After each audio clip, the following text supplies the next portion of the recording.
Guys, it's your boy Kape. Welcome to my channel and welcome to another video. And today I'm going to be saying why Graham Potter or David Moyes should replace Gareth Southgate now. England are through to the quarterfinals of the Euro 2024, but it don't look like we're going to win. If you're new or you're returning, please hit that subscribe button down below, smash the like button, and let's get into this video.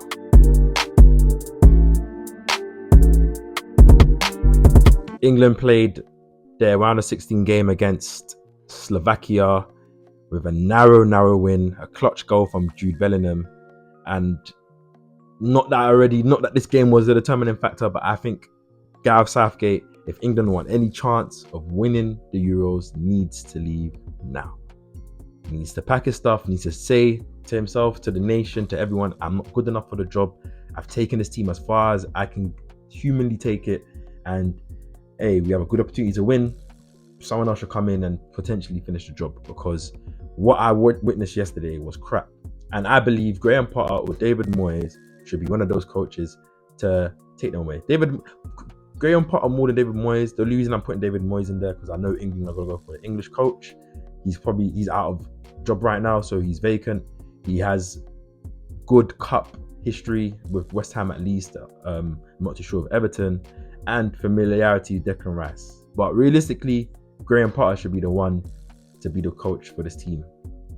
I think Graham Potter, he's been vacant for, since he left the Chelsea job in 2023, the top of 2023. He plays stylistically, fits the ball. He's come into a situation where he's had to change the style of play like he did in Brighton with Chris Hughton. So I think, and he has that point to prove, that chip on his back, that Chelsea tenure wasn't the best. And I think, it could be a good signing. It could be a good signing for England. I think he could get England playing with the couple of players that we have. I think he could be the guy. Now, off to yesterday's game, or the game that happened on Sunday, great, obviously, cup game. You want to get through, however you get through, especially when you're playing bad, you get through. But England have been continuously playing bad even before the Euros started, which was a worrying sign. And through the group stages was bad. I think the whole nation, everyone wanted to give a, say our group stages, we got through, finished top, let's be positive. But I think that game, despite the win, has given no positivity. Jude's goal, though, I've got to give a quick segment to him. That was a crazy goal.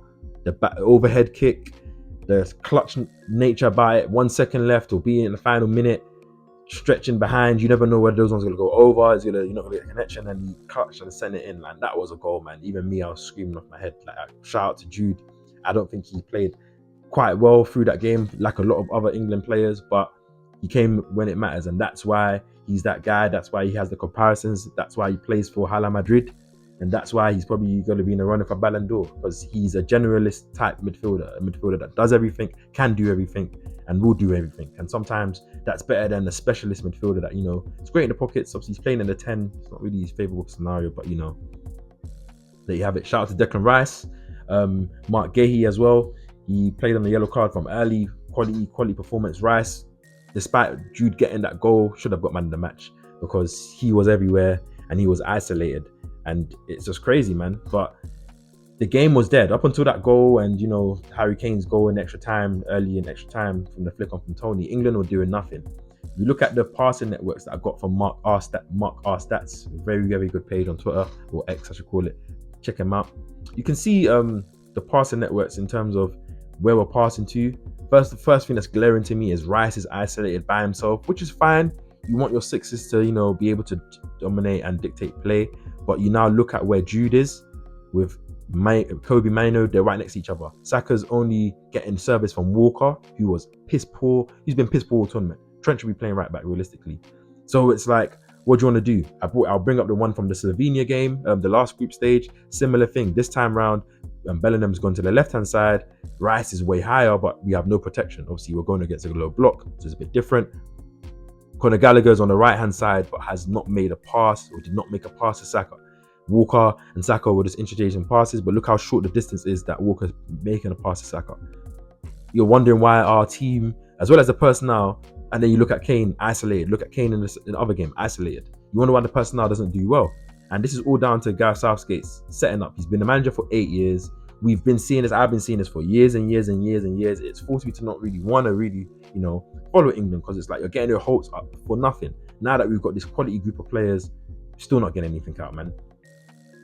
And if you think about how England compared to everyone else in this tournament, you look at I would say bar Scotland and Italy. Well, Scotland were just piss poor.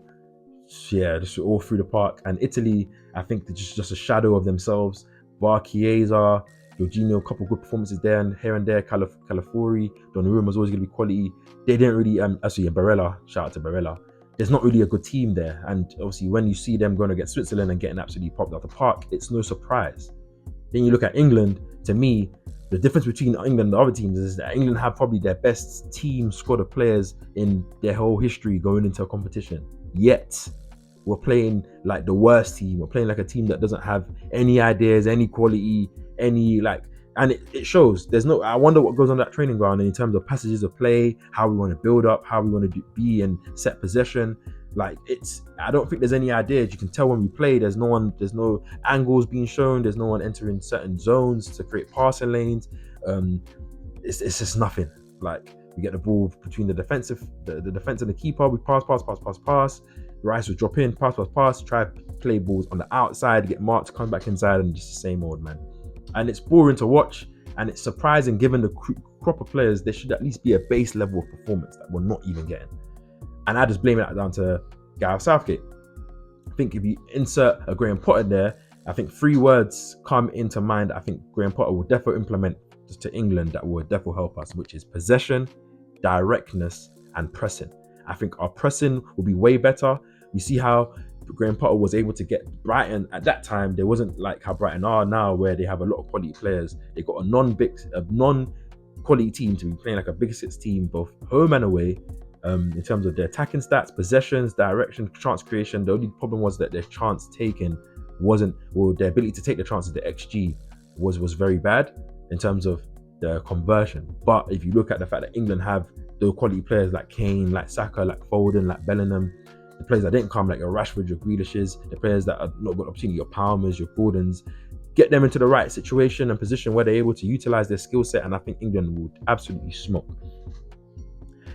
And I feel like the reason why I'm saying Gareth Southgate has to go now is, some would say, England got through, but if England didn't get through, everyone would be calling for his head. But I think even more so that we got through and scraped through, we're facing a quality team in Switzerland who look full of ideas, full of fluidity, both going forward and defensive-wise. Granit Xhaka dictating in there, Akanji, Fabian Schär, Rodriguez, I think it is, in the defense, solid. Then you got your Ndoye, your VAR guys, and Bolo, serious guys in the middle with, I think, Freuler. I think the team looks nice. England, however they want to approach it, whether they're going to give Switzerland the ball or have the possession, I think we're going to struggle a lot because there's a quality on the other team. It's probably the best team we're facing so far in these Euros, and could as well go home. And I don't want England to get embarrassed now by a team that's not even considered better than them. So if it could happen where Graham Potter just comes in to the end of the competition, maybe doesn't sign a long-term England deal, but implements 2 or 3 ideas. I think anyone that's been watching England can see what's going wrong. It could steadfast well. We could end up seeing England, playing some football, players in the right positions, and you never know, man. I doubt it's going to happen where Southgate is going to get sacked. So I think England are going to come out the next round. I want to believe, but there's no belief. There's nothing that has given me belief to want to feel like we're going to, change up what we need to change up in the game against Switzerland in the quarterfinal. And there's nothing that's giving me belief that Switzerland are all of a sudden going to have a bad day. So that's where I'm at. Like, we saw what Ivory Coast done in the AFCON, where they sacked their manager, I think, after the first or second game, and they ended up winning the competition, albeit obviously it's AFCON, different level competition to the Euros, but they didn't want to mess around. They got a coach in, he dibbled and dabbled what he needed to do, and they became more solid for it. The players became more galvanized. That's what I'm seeing.